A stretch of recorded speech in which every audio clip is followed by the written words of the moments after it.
کیونکہ میرا تو فرسٹ ٹائم ہے اسمبلیز میں آنا اور ان سینئر حضرات کے ساتھ بیٹھنا، کہ ہم جو فورم ہے اس کو صحیح استعمال نہیں کر رہے، چاہے وہ ٹریجری بینچ ہو چاہے وہ اپوزیشن ہو. جب اسپیکر کے پاس ان کی میٹنگ ہو رہی تھی اجلاس سے پہلے، نوید قمر صاحب وہاں موجود تھے، سعد رفیق صاحب موجود تھے، رانا ثناء اللہ صاحب موجود تھے. کچھ اصول طے کیے ہوں گے کہ کارروائی کیسے چلنی چاہیے. آپ آتے، آپ مکمل بات سنتے. آپ نے آنے کے بعد دیکھیں سر انہوں نے جو بھی احتجاج کیا ہوگا، یہ اس وقت ایشو وہ ثانوی ہے. اصل ایشو یہ ہے کہ آپ کا فسکل اسٹریٹجی جو ہے وہ آپ کی اتنی ساؤنڈ ہے کہ نہیں کہ اگلے 4 ماہ میں جو ابھی سلپیجز ہوئی ہیں اس کو آپ اوور کم کر سکتے ہیں، اگر نہیں یا صورتحال اور خراب ہو جائے گی. اگر خراب تو یہ ہے اس وقت. اچھا ملک صاحب، اگر خراب ہوگی تو اس کو وہ بھگتیں گے بھی ہم.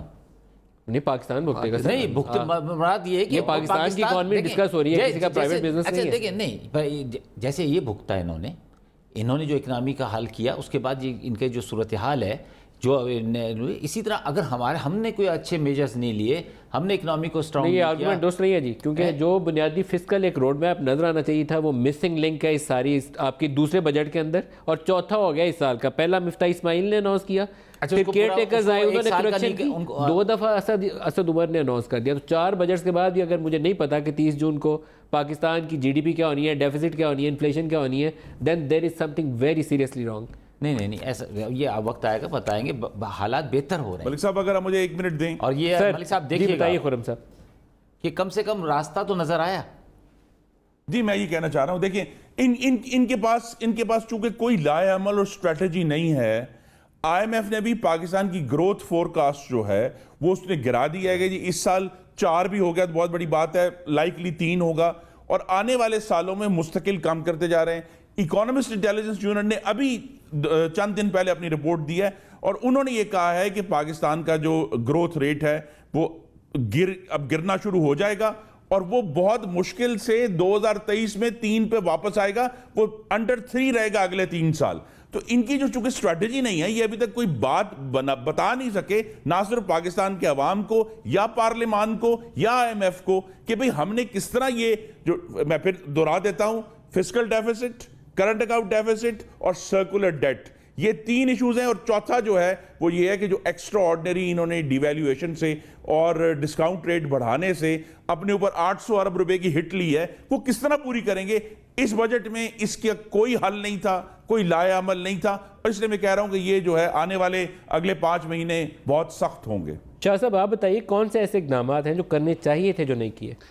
دیکھیں ندیم، جیسے سب سے بڑا کوسچن یہ ہے، دیکھیں ایک تو جو بھی میجرز لینے تھے وہ جتنا جلدی لیتے ہیں، وہی میں اگزامپل ابھی دیا کہ وہی چیز آپ بعد میں کرتے ہیں، دیر سے کرتے ہیں، تو آپ کا جو آپ کو میجر جو ہے وہ زیادہ سخت لینا پڑتا ہے. آپ کو اگر IMF کے پاس جانا تھا، جو کہ انیویٹیبلی آپ کو جانا پڑے گا، میں بار بار یہ بات کہہ رہا ہوں، ہاں اٹس اے ٹف ڈیسیژن، ہاں اس کے جو ہیں وہ کافی سختی آئے گی لوگوں پہ، لیکن ایک دفعہ کر کے اور اس کو ختم کریں نا. یہ سلو ڈرپ کے ساتھ آپ کی بلیڈنگ ہو رہی ہے اور دیر از نو سرجری ان ویو، تو پھر تو واقعی یہی ہونا ہے نا. الٹیمیٹلی پھر کیا ہوگا جب آپ کو خیال آئے گا کہ یہی ایک سولوشن ہے، تو you will have to take a much harder hit. تو ایک تو یہ کرنا چاہیے. آپ کا کرنٹ اکاؤنٹ جو ہے وہ صرف بوروئنگ فرام فرینڈلی کنٹری سے نہیں ہوگا، اٹ ہیز ٹو ہیو، آپ کو مارکیٹس میں جانا پڑے گا، آپ کو اپنے پیسے خود ریز کرنے پڑیں گے. That is also borrowing, that is also, کیونکہ آپ کے ریونیو اسٹریم جو ہے وہ آ ہی نہیں رہی ہے. آپ کو اپنے فزیکل میجرز دینے پڑیں گے. آپ کو اگر بہت پرابلم ہے، ٹیکس ریونیو اوپر نہیں چڑھ رہی، آپ کو نہیں، ٹیکس ریونیو لینے کا کوئی نیا طریقہ کار ہی نہیں ہے نا. ہم اسی پرانے ٹریڈیشنل طریقے سے FPR کے طریقے، بھائی ٹھیک ہے وتھ ہولڈنگ ٹیکس پہ کر لو، ایٹ سورس لے لو، آپ سیلز ٹیکس جو ہے وہ اس سے پیسہ کما لو، پرٹیکولرلی انرجی پہ اور زیادہ بڑھا دو. یہ تو سب ٹرائی کر چکے ہیں. 5 سال آپ لوگوں کو ملے تو آپ نے کیوں نہیں میجرز لیے؟ یہ صرف اس 5 مہینے کے اندر ہی سب کچھ ہونا تھا. تو آپ نے لیے ہوتے. لیکن آپ نے کچھ تو ایسا سوچا ہوگا کہ 10 سال انہوں نے ضائع کر دیے, 5 سال نون لیگ نے, 5 سال پیپلز پارٹی نے, تو آپ کو کریکٹیو میجرز کے ساتھ بیٹھے ہوئے اور سوچ بھی رہے اور آئیں گی چیزیں سامنے. بالکل جلدی آئیں گی. ارے 2 بجٹ تو اناؤنس ہو گئے سر.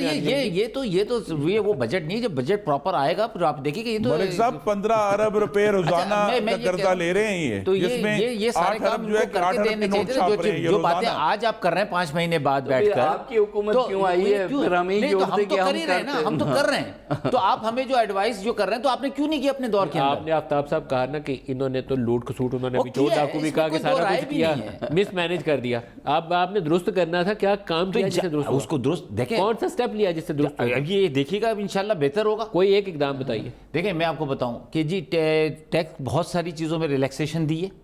آپ ایکسپورٹ آپ کی بڑھے گی. کب تک؟ یہ جلدی دیکھنے کا اس کا رزلٹ آئے گا. اور آپ کو جو ہے اس کو ٹیکس کہاں سے مل رہا ہے آپ کو؟ ٹیکس ملے گا نا. دیکھیں ابھی ہم نے ٹیکس جو ہے اگر وہ صحیح ٹیکس ہی کلیکٹ ہو جائے تو بہت ہے. جو ٹیکس ہی نہیں کلیکٹ ہو رہا, اس کو صحیح کرنے, اکٹھا کرنے کے لیے بھی مشینری, جو ٹیکس کی کلیکشن مشینری ہے اس کی ریفارم کرنی پڑتی ہے. اس کے لیے کچھ میں تو کہہ رہا ہوں, میں تو آئی ٹی کا استعمال کرنا پڑتا ہے. میں تو اس کو کہہ رہا ہوں کہ بہت ساری چیزوں کی ریفارم کرنی ہے, صرف ٹیکس آئی ٹی کی نہیں کرنی ہے, اور بہت سی ڈپارٹمنٹس کی ریفارمز کرنی ہے. خرم دستگیر صاحب, جو آفتاب صاحب کی لب الباب ہے بات کا, وہ یہ ہے کہ انہوں نے تہیا کر رکھا ہے ٹھیک کرنے کا. آپ حوصلہ رکھیے, بالکل انشاءاللہ تعالی. آپ اس طرح کی باتیں نہ کریے کہ جس سے ہم پریشان ہو جائیں. ملک صاحب آپ یقین رکھیے کہ صحیح ہو جائے گا. مجھے اگر آپ اجازت دیں نا جی, بات یہ کہ پہلے انہوں نے چورن بیچا کہ جی لوٹ مار کا پیسہ واپس لا کے اور بھینسیں بیچ کر پاکستان کی معیشت ٹھیک ہو جائے گی. وہ چورن نہیں بکا کیونکہ ممکن نہیں تھا. اب یہ ہے, دیکھیں نا کل کے بجٹ میں کیا ہے کہ کمپنیاں اگر آپس میں ان کے جو ڈیویڈنڈ ہیں وہ انٹر کمپنی ڈیویڈنڈ کے اوپر جو ہے وہ ٹیکس معاف کر دیا ہے, یا جو ہے 1300 سی سی کی گاڑیاں جو ہیں وہ لوگ خریدیں گے تو پاکستان کا fiscal deficits, current account deficit اور سرکولر ڈیٹ جو ہے اور ایکسٹرا جو ڈیٹ سروس ہے وہ ٹھیک ہو جائے گی. اس طرح نہیں ہوگا. اس پر ہم بھی اویلیبل ہیں, سید نوید قمر بھی اویلیبل ہیں, لیکن یہ سنجیدہ بات تو کریں. جس طرح کی دھمکیاں جو ہیں نعیم الحق صاحب دے رہے ہیں اپوزیشن کو, اس طرح تو اپوزیشن کو کبھی ان سے تعاون نہیں کرے گی اگر یہ یہی چاہتے ہیں. میرے بھائی آفتاب صاحب نے بڑی خوبصورت بات کی ہے, لیکن جب ان کے سینئر لوگ جو ہیں وزیر اعظم کے قریب ترین جو ہیں وہ اپوزیشن کو دھمکیاں دیں گے کہ جناب اس طرح کا کام نہ کیا تو خدا جانے کیا ہو جائے گا اور یہ آخری چانس ہے, تو پھر تو تعاون کے ساتھ پارلیمان نہیں چل سکتی. تو ان کو یہ بات سمجھ نہیں آ رہی کہ یہ جو ہے نہ صرف معاشی طور پر دیوالیہ پن ہے بلکہ انتظامی طور پر بھی دیوالیہ پن جو ہے اب 5 مہینے میں واضح ہو گیا. اچھا, دنیا ساری میں شاہ صاحب جو گاڑیاں بیچنے والے ہیں وہ پیچھے پھر رہے ہوتے ہیں گاڑی لینے والے کے, کہتے ہیں 0% ڈاؤن پیمنٹ پہ لو, اتنے سال کی قسطوں پہ لے لو. اس طرح گاڑیاں دنیا میں ساری میں بڑی سے بڑی, آپ کو کوئی آڈی خریدنی ہو وہ بھی ایسی بکتی ہے. یہاں ان کی 1300 سی سی کاروں کی رفتار کم ہو گئی ہے کیونکہ ہم نے کہا کہ جو ٹیکس پیئر ہے وہ جائے گا تو اس کو گاڑی بیچیں گے. اس کے لیے ہم اتنا پریشان ہو گئے, ہم نے فوراً کہا ترمیم کرو, ان کی تو گاڑی نہیں بک رہی. اب گاڑی بیچیں گے تو 1.5 لاکھ کا آن بھی لیتے ہیں, اس کا جو آپ کوئی نہیں دیتا. ہمارے یہاں ہر چیز الٹے کام طریقے سے ہم کرتے ہیں, کیوں نہیں ہم نے پابندی برقرار رکھی؟ نہیں, ظاہر ہے وہ تو یہی چند انڈسٹریز تھی جس کو ہم نے کیٹر کیا ہے اس پورے بجٹ میں. آئی وونٹ سے اس طرف نہیں جاؤں گا کہ جی یہ بلیک منی والوں کو فائدہ دینے کے لیے. I think it's more the industry جس کو فائدہ دینے کے لیے. ان کی گاڑیوں کی سیل سلو ڈاؤن ہوئی ہے, لیکن ہوئے گی سلو ڈاؤن تو خود ہی یہ طریقے نکالیں گے بیچنے کے, انسینٹیو دیں گے کسٹمر کو. یہ آن والا جو چکر ہے, ٹیکس بھی تو لگایا ہے نا 1300 سی سی پہ, ٹیکس بھی تو انکریز کیا ہے. وہ تو نہیں اس پہ لوگ 1300 سی میرا خیال ہے کہ ٹیکس ریٹ بڑھا دیے. ایک ڈیمانڈ سپلائی کی کریکشن شاید اس سے اس حد تک تو ہو جائے کہ یہ جو آن دینا پڑتا ہے وہ شاید نہ ہو کہ ڈیمانڈ اتنی سکڑ جائے. ایک حد تک تو ایک نیچرل گروتھ ہوتی ہے ڈیمانڈ میں, لیکن اس کے بعد جو لوگ فائنرز کے اوپر ٹیکس کی شرحیں جو ہے نا وہ کافی بڑھائی ہیں, انہوں نے کافی سبسٹینشلی انکریز کی ہیں. بڑی گاڑیوں تک جاتے جاتے تو وہ 6 لاکھ تک چل جاتے. چلو وہ ایکسٹرا شاید اگر دے دیں گے تو یہ والے لوگ جو ہیں ان کے لیے اتنی زیادہ جو ڈیمانڈ تھی وہ تھوڑا سا سکڑ جائے گی, تو بلیک مارکیٹ ریٹ جو ہے وہ شاید نہ چلے. I don't know. لیکن یہ بھی ناکامی کا اعتراف ہے کہ ہم آپ کو ٹیکس فائلر نہیں بنا پائے, تو آپ گاڑی خریدتے ہوئے پیسے دے دو, ہم نے پھر بھی نہیں تم سے پوچھنا کہ تمہارے پاس پیسے کہاں سے. ہم نے اپنی ناکامی کا اعتراف کر لیا نا. کہ وہ جو بڑی گاڑی ہے 3000 جی سی سی سے بالکل درست اوپر ہے، یہ اس کی mini خریدنے budget کے جو اوپر ہے بھی یہ اس کو اجازت دے رہے ناکامی ہیں۔ کا اعتراف ہے بہت دیکھیں، بڑا۔ اگر فار ایگزامپل 1300 سی سی کی گاڑی کوئی خریدتا ہے اور ٹیکس بھی دیتا ہے تو آٹومیٹکلی اس کو ٹیکس کے اس میں تو آ جائے گا نا۔ ابھی تو وہ بالکل ہے ہی نہیں، ابھی تو وہ مارکیٹ میں جا کر گاڑی خریدتا ہے کسی اور کے نام پر، سمجھے نا، اور اون دے دیتا ہے 50,000 لاکھ 1.5 لاکھ، ابھی بھی کسی لیکن اور کے نام پہ ابھی نہیں جب کم سے کم یہ تو ہوگا کہ وہ اپنے نام سے خریدے گا نہیں، اور اس میں دیکھیں اچھا ابھی بھی نہیں خریدے گا۔ نہیں، وائی نہیں خریدے گا، کیوں نہیں پریمیم نہیں، وہ جب tax اس net کو پہ نہیں آ رہا، اسی وہ پیسے ٹیکس سے ریٹ میں پھر withholding خود tax آ کر بڑھا دیکھیے دیا گا جب وہ registration کے اوپر۔ اگر اسی پہ آپ کا وہ ہے یہ اعتماد تو تو نہیں ہو ایک سکتا۔ میجرز ہے نا، tax یہ net تو میں ایک آنے میجرز ہے۔ ٹیکس نیٹ کی کوئی شرط نہیں، وہ ایٹ سورس صرف گاڑی خریدتے ہوئے اضافی ٹیکس پے کرے گا۔ پروگرام کا وقت ختم ہو گیا۔ آفتاب جہانگیر صاحب، خرم دستگیر صاحب اور سید نوید قمر صاحب، آپ سب کا شکریہ ادا کرتا ہوں، آپ ہمارے ساتھ رہے۔ آج کے لیے اتنا ہی، اجازت دیجیے، خدا حافظ۔